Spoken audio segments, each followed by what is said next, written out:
okuzzaako emabega katono siwali kintu kyonna mwana Adamu kyakwatako ngalo ze nga tekyawandiikibwa obuberyeberye nga Katonda atonda ensi. Nze kyenneewuunya lwe lunaku eyajja okugula ebyuma lwajja okunona ebyuma bye yaguze kuba Kasula abitunda atunda ebiri mu kibanda kino kiddirira oluvannyuma lwa landiroodi w'ekibanda ekyo oba oli awo waliwo enkaayana n'embeera yonna gye saamanya nnyo naye nze kyenzijukira nti bwe yali atunda ebiri mu kibanda mu bakozi abaalimu nange mwe yantundira naye omwami oli eyagula ebyuma teyandindaga naye lwe yajja okunona ebyuma asanga njogerera bamugamba kaamale olwo no firimu yalina yakiro okumanya levo zaali zikuze nga sikyakola zisooka omwami we yajja okutikka ebyuma bye yasanga njogerera n'amugamba kaamale otwale ebyuma omusajja n'agaana oyo mukola naye mutwale bakutu n'akutwala kitegeeza abakuba nga takwagala kalimo kaali kakoma kaali kakoma. Otandika na lugero ki era firimu ki gye wasooka okukola mu kisaawe ekyo ekyokubeera producer oba director? Bagiyita Mugaba.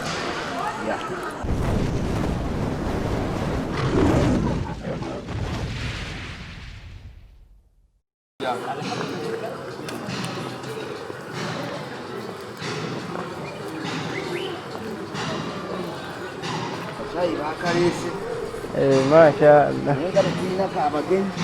Alhamdulillah tewali buzibu. Genda mu maaso na kakyayiko nze empewo nja gigumira. Ayaja nakawere.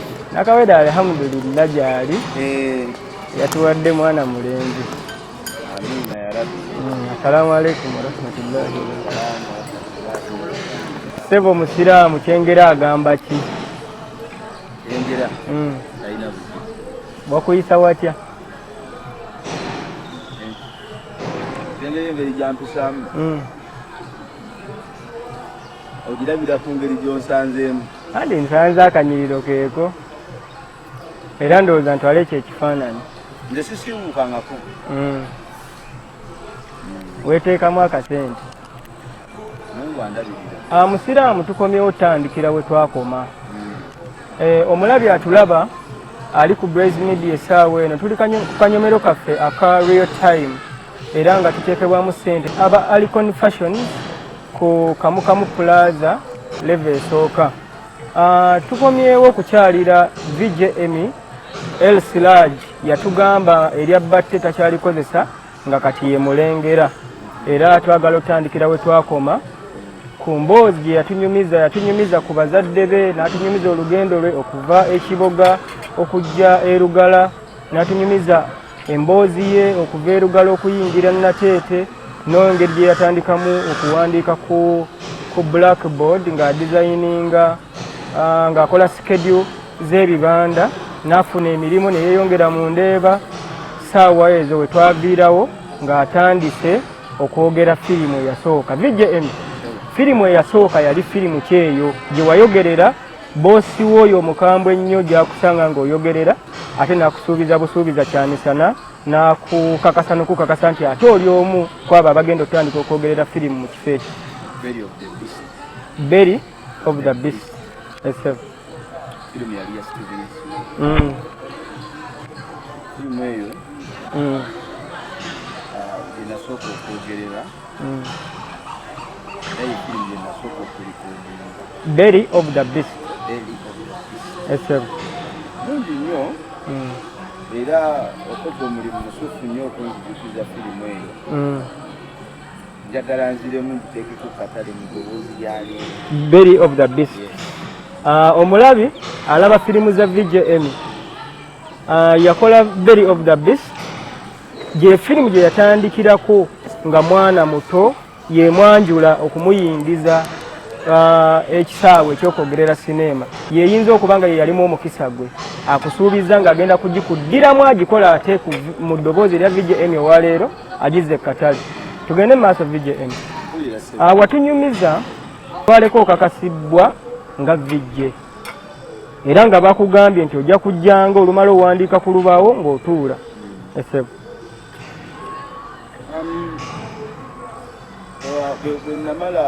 bwe navaawo antandise nga nvudde ku kyokuwandiika ku lubaawo kubanga yatandika okwogerera mukama wange yali mukamba ennyonyi omwami bamuyita Kasule naye wetwogerera ali South Africa eyo yakolera emirimu gye yampa omukisa gw'okwata kazindaalo nokwogerera firimu mu kibanda ng'abantu bakola ki ng'abantu mwebali naye nga njogerera firimu kisooka live naye nga tekwali kumanya nti kwamaanyi wabula omukisa gwajja kulw'okuba eyali akola mu budde obwo awo omanyi ne bwekiri olwaleero nti omuntu bw'azimba alagajjala oba omuntu bw'atandika okukula amera amawawaatiro gajja so omuntu atandika okugamba kibayita okugyewulira so omuntu yenna bw'ogyewulira ekyo era ekyo kyenayiga nti buli bw'ogyewulira oba olina bw'owa chansi omulala bw'oba tomanyi so omuvubuka oyo omwami omwebaza yagyewulira nze nefuna chansi ekola mu kifo kye kuba omwami Kasule teyanoonya mwogerizi mulala banakugamba nti ekibuli awo bayogereranga firimu kuva ku makya nga tebasaana okwogerera gye babangawo so naye omulimu gukyuka gutya omulimu gukyuka ogenda ku next level olunaku Kasule lwe bamusomera ddiiri ey'okugenda South Africa nalabanga ebibanda tebikoma omuntu gwe yaguza ebyuma ebyali mu kibanda nange byatunda n'atutunda ekawempe lugoba nekiva enateete ekibanda nekidda enateete nekidda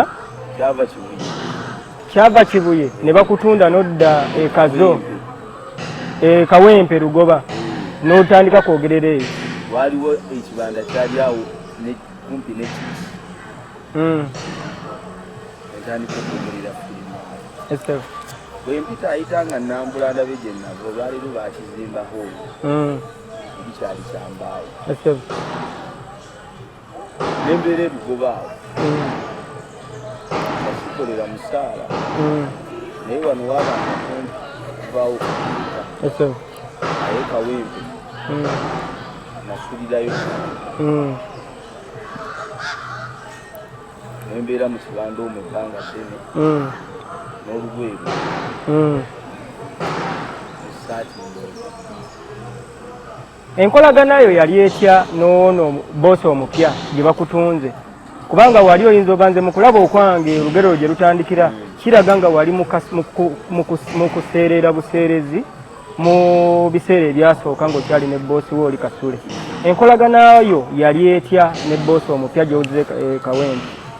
Okuzzaako emabega katono kiwali kintu kyonna mwana Adamu kyakwatako ngalo ze nga tekyawandiikibwa obuberyeberye nga Katonda atonda ensi.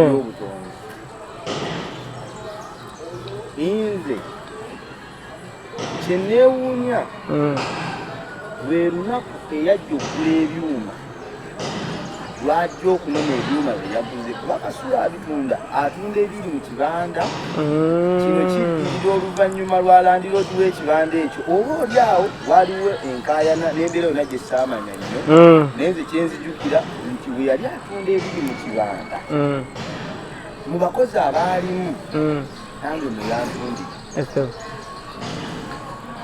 naye omwami oli eyagula ebyuma teyandindaga naye lwe yajja okunona ebyuma asanga njogerera bamugamba kaamale olwo no firimu yalina yakiro okumanya levo zaali zikuze nga sikyakola zisooka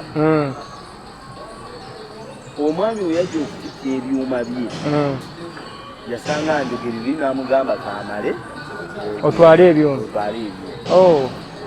Omusajja n'agaana oyo mukola naye mutwale bakutu n'akutwala kitegeeza abakuba nga takwagala akalimo kaali kakoma kaali kakoma olaba kyekiri kyegambye nti buli mbeera ebeerawo Katonda abagitegekeramu oba omutonzi naye abantu aba tebamanyi ekuba olwo bwe mbijjukira byonna ebyo seevuma mbeera yonna ezze mu maaso gange twafunamu ekikonde eky'obulwadde obwakwata ensi obwa korona ebiseera bye abasinga kati batunulako tebakyali kyekikonde naye baatya era ng'abaniga ebagamba nti yatya like baggwamu reflection ngirabanga kuggwamu abasinga bagamba gundi yatya omuntu okwekanga yembeera ezze n'atya n'akugumuka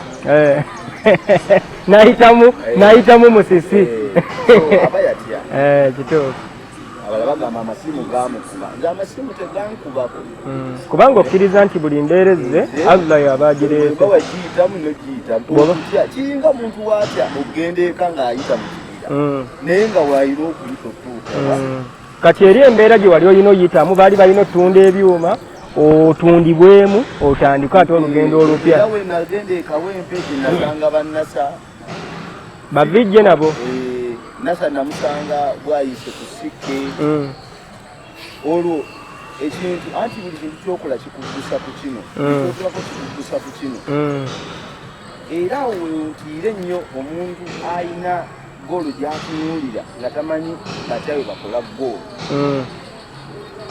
omuntu olina okumanya this is my starting point bwe mba ngenda wali nakutandikira wano naye abasinga baagala nnyo okulaba wali webasinga oleeta obuzibu abo ne batava mu bifo ne bataseetuka tayagala yita mitendera ayagala kutuuka oli kyali bwe mba neegombye emi njagala kubeera emi saagala yita mu mikubo gye yakola ki ge yayitamu nze navaako ekawempe mpaka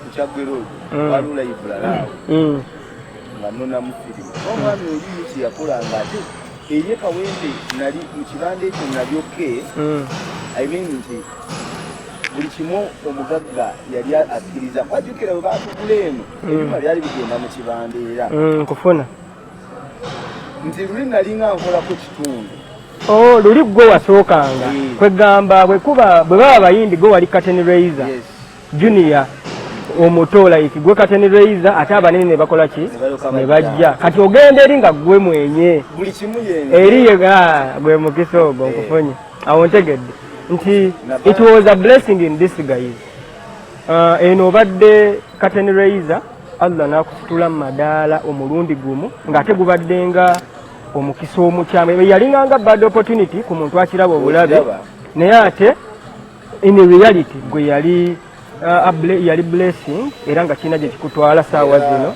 nze I would like to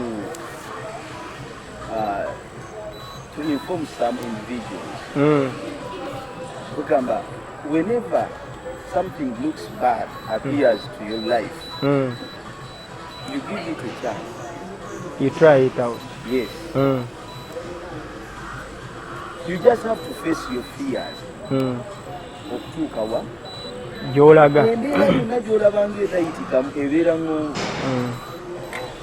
omulokole n'agamba sitaani alina effujjo alina nga akuleetera ekintu ekigonda oba ekyalo olabanga kizitowa nkifuna kituufu ekyangu bwe n'okirabamu obuzibu nkifuna so nga kiwandiyiseemu nosobola otuuka gy'olaga ne bagamba osekerera abali bubi naye nedda nseka kubanga oli abatamanyi kyalina ye ngaalaba ali bubi nenseka ng'ate ndaba ali bulungi nagamba nti ebintu bino biraba otya kyekinsesa kyova laba nkugamba embeera embi gy'olaba gy'embracing take a deep breath kakkana tewaliwo mulungi mukakkana oyogera ne Katonda n'akakwamu nkufuna kakati VJM otambudde atulaba omulungi nga tukyagenda mu maaso okyali wano ku Blaze Media tuli kanyomero kaffe akayitibwa The Real Time era nga kateekebwamu ssente aba Alicon Fashions. Alicon Fashions esangibwa ku Kamukamu Plaza okuliraana Cham Towers awo ku Ntebe Road ku level esooka edduuka namba 18 era nga tuli ne VJM twamukyaliddeko wano ekyengera okusobola okumalayo ekitundu kyaffe ekyokubiri ekyasigalira mubadde mukitubuuza katukibatuuseeko tukyagendera ddala mu maaso. VJM otunyumirizza engeri gy'otandika okubeera established oba okunywerera ddala mu kwogerera firimu. Ofunye omukisa abatunze eno ate ogenze eri ofuukidde ddala mwenye nga gwe nnyinimu oba katugambe nga gwe VJ omunene oweeri mu kibanda gye baali bakututte. Nze awo ndabawo omukisa. Kakati VJM otambudde olugendo lwo ozoogeredde otandika otya okuyingirira industry y'ebinnauganda n'otuuka n'okupenetratinga n'okutuukira ddala essaawa zino okubeera nga gwe VJ buli muntu gwayeetaaga teriiyo yandikoze movie premier n'atayita VJM nga mugenyi mukulu teriiyo akola kinnauganda n'atakireeta okyogere. Otandika otya okuyingirira okwogerera ebinnauganda inspiration ogijjawa? Bwe ntunuulira obulamu bwange bwonna emabega tebuzimbiddwa na kumanya kwange waliwo kyonna kyekiri olwemba ndayira nja kuba ti Katonda wange olw'ensonga bitono byemmanyi ku ebyo byenkoze nsose birowoozaako ddamu awo katono bitono nnyo byokoze byenkoze ng'osoose birowoozaako kikyotegeeza ebintu ebisinga ntambula olugendo bikola nga simanyi na kyengenda kukola ebyo byenteekako emphasis neŋŋamba kino ŋŋenda kikola kimenyamu ng'okyetegekedde nkufuna nze okutandika okwogerera firimu saakinoonya ekyobina Uganda wabula kirina kyegomba ekyenzungu wakyegomba naye ekyokugenda okunoonya ebina Uganda obyogerera saakinoonya era omukisa ogwo gwasooka wa muganda wange Saalongo Jingo ebina Uganda byaliwo nga twogerera firimu nga weebiri bitambula mukata esebo naye ng'entambula yabyo sindalu kyotegeeza singa bwe bitambula wetuli kati byali bitambula kasoobo nga bitambulira mu bantu era ababinoonya naye nga tebitambula nnyo nnyo oli kugufuula mulimu nga bwe kiri kati nkufuna. Omwami gwe bayita Isaac Nabwana yampeereza firimu si yagiri yakuweereza yampeereza yagiwa obwa booda yagiweereza omu ku bazannyi be agireetere Emmy n'agamba genda otwalire Emmy firimu eyo naye ng'agamba alina gwe yasoose okugiwa n'agamba nti eno firimu eri mu Uganda itandikirewa naye omusajja bwe yajja wendi n'agamba ekigambo gye twasoose mu boogereza abalala baagigamba yali firimu kyeyo Emmy Who Killed Captain Alex atulaba VJM atandika okwogerera firimu yatunyumiriza mu kitundu ekyasooka yatunyumiriza wabula atandika okwogerera ekinnauganda gwali mwaka 2011 era yatandikira ku firimu bagita Who Killed Captain Alex nga firimu eyo ya mwami Nabwana IDD agimuweereza era awo atandikira tubuulire gwokkiriza yaŋŋamba olowooza ku kyoggaana yawerekerezaako akasimu tiyakuba simu wabula yagamba omwana mugambe tagana omwami we yagireeta bamuyita Kizamanisu akola ku ngufu ebyaddala kimmaniri mumanyi oyoyita esebo wandeetera firimu eyo Katonda yantonda mu ngeri yange buli muntu yenna muyisa mu ngeri gyatuuse mu maaso gange kiza bwe yatuuka enjogerayo yekka yandaga nti sirina kutenguwa wankubadde kyali tekinyumidde wonna tunuulira firimu n'enseka eri mu Luganda kubanga ffe ebiseera ebyo mode yaliwo tuvuunula luzungu mu Luganda to simplify okwogerera firimu tekiri ku kusimplifyinga nga kutegeka waliwo creativity mu ngeri enyu kugamba ekintu okukifuula nti kiri real olina engeri gyokifiiringamu feras njogerera firimu nga njagala obeere ngaagiri ngaali mu theatre firimu mwennyini munda mu firimu njagala nnyo okwogerera firimu nga ndeetera omulabi awulire ngaali mubire tekiri ku firimu ng'eri bulanka so wenaddayo ewaka neneebaka ku kirowoozo ekyo ekyokwogerera firimu ey'Oluganda ate ng'ogizza mu Luganda epeesa lyeyanyiika teryali lyangu okusasula okwogerera firimu nga tonnagyogera yakuweerawo sente kitegeeza togaana kyendabyewo olabika mu kaseera ako ate wali omaze okunywera ng'era ofuuse w'amaanyi bw'aba nga ggwe baagattako n'ekyobutagaana togeza n'ogaana n'esente ne zijjirako oba tokyali oli ebigambo bya Kizza byayogera byali bitegeeza ekyo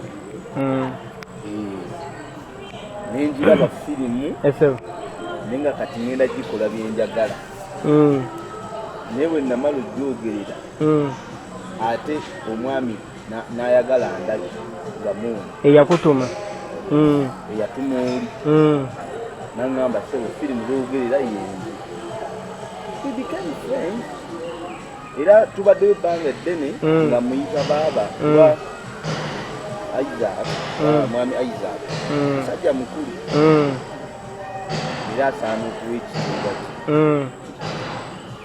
n'ebintu byakoze mu indasitule kati Emmy oyogereddemu olina wookoonye n'oyogera nga mpulira oyogerera mu mbeera ya puluulu wali wakwogerera mmeka we mututuuka ku kusinkanagana ggwe ne Nabwana kubanga wali yali emu kitegeeza yasiima n'akwongera n'endala we musisinkanira zaali mmeka firimu z'omwami oyo yali akoze firimu nyingi kuvala nakugambye nti firimu we namala okukola wukindi Captain Alex afuna n'ekirowoozo n'endala ne baleeta omuganda ne bakuleetera omuganda gwonna okole ki oyogerere nagenda okwekanga nga buli wiiki ofuna era nasooka kukola firimu zaabwe nkutegeera era muye ne muvamba Busega Boys ekinayuganda olaba eno saako gye muyita ya downtown ekitoloola bweti ng'eva ku Nabwana eva ku Nabwana nze yagenda ndaga abalala bano abajja bamerukawo aba downtown batandikira wali ewakaliga ne bajja bakikasire gy'olubosiko gimiri entwetwe bonna famire ekolaki bava wali awo nkufuna bulungi anekiserunya so ennaku zange tezaddamu kubeera nziki oluvannyuma lw'ennaku era enkolagana yange ne Mr. Nabwana neyeeyongera olwo nga sikyayogera ne Kizza oli gwe yatumanga kati mwogera direct naye nga Kizza yaleetanga firimu obola nga wali mu kumusinkana finally yagamba yenze akola firimu okolaki zolekanira esebo kakati oyogeredde firimu z'ebinnauganda otandikidde ewa Nabwana manyaawo n'abalala baleeta otandika otya okufuna ekirowoozo ate ekyo zikukolera ddala kubanga ate Erusiraj Films nkimanyi bulungi nga ssebo kampani eyo otandika otya n'okwestablishingawo kampani oba film house awo enjagalo nyinyonnyole ojjawa interest etandika okugamba nti mbadde nzogera ne kanzi producing ate n'okikubira ddala n'amaanyi nobeera ng'oli omu ku basinga baganda bange abaganda balugera kyamaaso g'abaganda gali omulabi atulaba okyali ku Blaze Media tukwebaza okuba ng'otambudde naffe okuva gye twatandikira emboozi ya VJM era tukwebaza okubeera omulabi omulungi nsaba osubscribing era onyige akade osobole okubeera ng'otufollowinga bulungi n'okumanya emboozi ezinajja mu maaso. Tukyali wano eno ku kanyomero kaffe aka The Real Time ky'olina okumanya era nga tuli ne VJM Siraj Mulengera tuli Kyengera gy'otusinzidde nga tulambuza mu lugero lwe gye yatandikira okuviira ddala ku grassroot n'okutuuka wano waali okubeera nga ssaawa zino y'omu ku bavijje bw'aba nga si yakulembedde yandiba owookubiri ayina ekitundutundu kyazannya ku arts industry oyo mubala nga yandiba nga yasinga awangudde awards eziri mu Uganda n'eziri emitala w'amayanja adirectinze firimu azanye firimu ate n'azoogerera ayogedde firimu ennansi n'ayogera ne firimu ez'abazungu musomesa muzibu kizibu nnyo mutuukako n'ovaawo nga takusomesezza musajja muzadde aweerera baazaala ne baatazaala musajja mufumbo musajja alina kyali mu ggwanga sebe obadde otandika okutunnyonnyola otandika otya era ojjawo ekirowoozo ky'okubeera producer. bwe natandika okwogerera firimu z'ebina Uganda ate obukwano obw'okwagala ensi yange nentandika okulaba indasitule yange nga nina wenjagala. Oluusi olaba ekintu nga olina w'okyagala okyogerako mu kintu ere wali ne kitagenda n'ogezaako okukisitula okiteeke w'okyagala tandisiseetuka ayogeredde nnyo mu ngero embi kyengezaako kugamba ebintu ebimu bikola ng'omaze byenyigiramu. Ugandan industry oba our local movie industry nze nina wenjagala woolaba woyagala egende era kyokka kinsobola Mukama Katonda ampa obusobozi oba ampangaaze paka ebiseera ebyo nga omaze opasiwinga ekirooto kyo. Ekirooto kyange njagala industry eno nga nnene nina wenjagala ndirabe era buli kyenkola ogerera bina Uganda kubisoma kusoma kukola firimu kuproducinga kudirectinga nina ebintu byendaba mu industries endala byesinalaba wano so ekyo kyekinyingiza mu ekyo okutandika okuproducinga emi kyotegeeza bw'oyogerera firimu ezo experience eyo gy'ofunamu ofunamu ekinyegenyege ekyokwagala okole kyofuna mu experience gyofuna mu firimu ziri ze watandikamu ez'okwogerereza abazungu ofunamu experience noyagala okikwate okiteeke ne muzaffe ezaawa. That is very much international. Tosobola kwata kiri tosobola geraageranya industry eno oba tosobola kulaba western industry erabe nga okingirako eyamu at least njagala mu Africa namukwano gwange omu gyali akimanyi bwe namugaa njagala okubeera omu ku banaye abasinga mu Africa sinakifuna wali okitegeeza okimugamba era ng'okyakiriko era kwenki nkufuna omu ku badirector mu Africa newe kitaba omu wabula oyagala beera asinga kirooto kinene so nze bwe ntunuulira industry in general national and local Uganda tuli mabega tukyakwebedde kiri kyogamba ekyokubeera producer tolina producer gw'olaba ali serious okola kyolowooza at least engeri gyendabamu industry ziri like industry z'ensi endala eza firimu naffe njagala ekintu kyaffe kibenga kirina we kiri.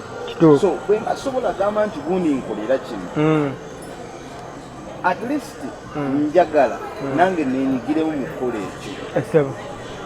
Ne ku lw'okuba tekinnatuuka wenkyagala waliwo obunafu ennyingo okola ekyo emu ku bintu byenze ensoma kubanga abamu babeera kazindaalo nze nina abogerezi ba firimu bempulira ngenda kukola firimu naafuka ngenda kukola firimu naye nga tamanyi kitegeeza okuteekawo firimu oddeyo ku drawing board you have a lot to acquire bingi byolina okunoonyako okumanya omala obitegeera babikola bwe bati awo olyoka ogende mu kitaabu tosobola kuva eri oyinza n'okulaba omuzanyi atula karakita naye nga tasobola kwogera dialogues ezijja mu karakita ye obulawo tukyabulina.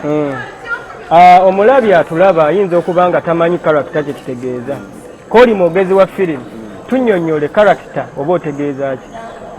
Karakita yembeera omuzanyi wa firimu gy'oyingira n'ozannya ekintu ekyo nti wano nzanyanga Swazineedi. oyinza okubeera ne bagamba mu firimu eno tulinamu characters wezi ne bagamba nti tulinamu omuntu alina okukola nga taata ogenda kubanga azanye nga taata yeyo karakita ye karakita awo nkufunye bulungi sefu. era bwe tuba twogera karakita za taata tulowooza taata omugaso ewaka taata singa bakwata ku mwana we alina kutunula ati naye bwe tugamba karakita ya taata abamu bajja kugamba nti nze ngenda kuzannya nga taata kubanga nze ndeeta emmere ewaka yakameza ebyo biri yuzo olina kuba nga ofaanana taata mu byonna omuntu ayinza okugamba kola karakita ya taata tolowooza ku kintu kimu ekya bulijjo kyagula mmere kaa nti muzanye obukebe bwammwe mutuule mu ddiiro taata bamwe atula ku dayiningi n'alya muzanyanga taata ebyo ebintu bya bulijjo abantu beetaaga ebintu bye balina okulabako nga gyebiri naye nga tebabimanyi. Firimu lubaawo somero tokiyita kitono tekijja mu lubatu kinene okitegete kati nze indasitry eno nina ebintu byenjagalamu nze njagala okukubuulira brave Uganda mu nsi yonna yesinga okubeera rich n'engero stories tebazizanyangako era omuntu omu yambuuza okikola otya kwanze nyinza okukola no budget okolaga budget mubye nina kyenkyakebera nga bwe nagambye buli mbeera tuteeka gisoma mala gisoma n'ogifuna mu bwegeta mutandika okusimbula tegeera tukyali ku ntandikwa nkufuna naye olinagamba emi buli waleeta olugero kubanga mbeera nina kyendimanyiko ate engero gyezire nyingi zosobola okunyumya mu firimu abantu ne bazaagala era ne bagamba gundi yakoze firimu erina olugero olulungi. Otandika na lugero ki era firimu ki gye wasooka okukola mu kisaawe ekyo ekyokubeera producer oba direct? Bagiyita Mugaba. soka ne producinga Mugaba era yakola bulungi. Mugaba ndowooza muwuliddeko ndaba waawo challenging moment ng'onnyumiza nkwesiga nti tosobola kunninya naye kizibu nnyo okuba nga producer atandika butandisi research wamukolera bbanga ki okubanga firimu gy'otandikiddeko yali hit nebeera nga ekoze nnyo buli omu agyogerako. Olugero gwe wali wewandiikira kitegeeza ate oli muwandiisi oli muwandiisi mpandiika ebyange nasobola okudayirekitinga. Firimu eyo yakolera etya era yakuyisa etya? Sooka otubulire yakuyisa etya ng'ogikola? Firimu eyo emikisa gyonna gyali ku saidi yange. Abazannyi abamu ne kampuni ezimu zenakola nazo kubanga nafuna abazannyi okuva mu kampuni ez'enjawulo obwedde ezaali ziriwo tebampisa bubi abamu bannyaniriza newankubadde abasinga baakisaba kulala nze mukujja mu indasitule mulala ayinza ekikiita okuyingirira naye omuntu oyo aba munafu wa bwongo alowooza bwati banze newe naabasize mulala ajja kujja so najja abasinga baakisanyukira era abantu abo benakola nabo abaakisanyukira gamba banjagala nnyo olwa firimu eyo nebeebuuza olugaalejja kubanga buli karakita yali mu firimu eyo yasigala tali kyekibi yeeyongera ku kimanyika kwe basinga nga bwe baali bakibala nekike nali nkibala nalikola bukozi firimu naye nakiwulya bo nga abazanyi nga bagamba abantu bamanyirwa mugaba so twetaagayo firimu ezirina stories ennungi kuba omuntu obeera n'olugero nga lunyuma ngaabantu baagala olulaba olugero kitegeeza nti abantu bagenda kumanya ani yazannya olugero olwo olugero lubeera mu ggo naye abantu abasinga lowooza nti gyakoma okubeera ku sikuliini ennyo abawa amaanyi gali mu kalakitayo mu firimu eyo gyokoze mikwano gyange bakye baŋŋamba banyamba kuba nali sina kyemanyi nali ground zero nga sina kyemanyi nnyo naye nga njagala okumanya kikolebwa kitya na mukwano gwange muganda wange akome nadirectinga wali producer wawandiika n'ofuna lutankome n'agidirecting kitegeeza li director waayo gwe producer ate nga gwe muwandiisi nkutegeera firimu ya mugaba like okufulumya firimu okubeera nga erinnya lwaki ngiremeddeko siripya ate ndowooza ngiwuliddeko nnyo nga bakola kyate ngiraba baali bagirabyeko abeewange waka nabalabako nga bagiraba ayinza oba nga si firimu mbi yakuyisa etya yo nga yo okubeera nga ye firimu yakuintroducinga kubanga waba muyimbi agamba oluyimba gundi lwe lwakola ki lwe lwanyingiza akatale oba lwe lwanyingiza ekisawe ky'omuziki bwe firimu ya mugaba yekuyingiza ekisawe ky'okubeera producer biki byogyenyumirizaamu yakuyisa mu mbeera ki nga mugikola otubiwulidde ttiimu gye wali nayo then okutuuka n'okubeera nga okola ne firimu endala ekyamazima kikira challenge ezo ezibendabanga ebikabiriza okuvuga safuna nnyo challenge yaabwe kubanga nga bwe nagambye nti ebintu ebimu bwe mba mbikola bulungi simanya mbikola ntya naye ebintu ebisinga okunkaluubiriza bye byentwalirako obudde nti njagala kukola kino ngenda kukola abcd kasita weetegeka nateekawo nze samanya nakola ngaera omulimu gwange ogw'okwogerera firimu nenteeka buli ekyetaagisa nga ndaba buli kyenjagala nkifuna okitegeeza nengenda nenkola nembayita abantu bakola bihaso nze nga ndi wala eri nakomye nga ngamba tukole kino waliwo n'omwami wamita Barry Richard bamagezi bonna naye magezi baiveni yali akyali green ng'akyali mupya kubanga yali ajabuzi mu industry naye yalingange naye Barry Richard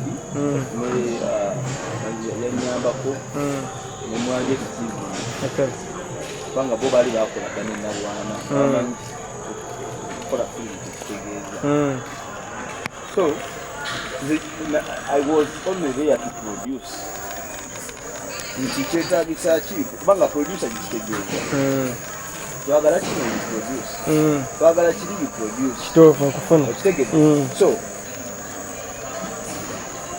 saafuna nnyo challenges kubanga n'ekyalo kyenazanyirako oba kyetwakolerako kyamukadde wange. Mwagikolera wa firimu? Firimu eyo twagikolera ebubuule. Bubuule siwulirangayo. Waliwo olusozi baliyita ew'omwami Godfrey. Gye mwagikolera. Kaakati mu kisaawe ky'okubeera producer, firimu mmeka ze waakakola wano we twogerera okuva ku Mugaba okutuuka we tuli olwaleero, firimu mmeka ezirya?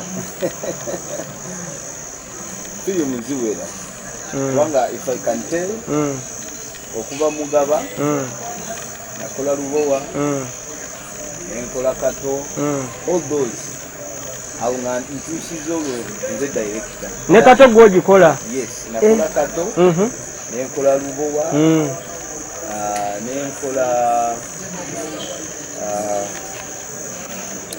nenkola Mombwe, era Mombwe tutakumi yanyambako gikola ki egidirecting.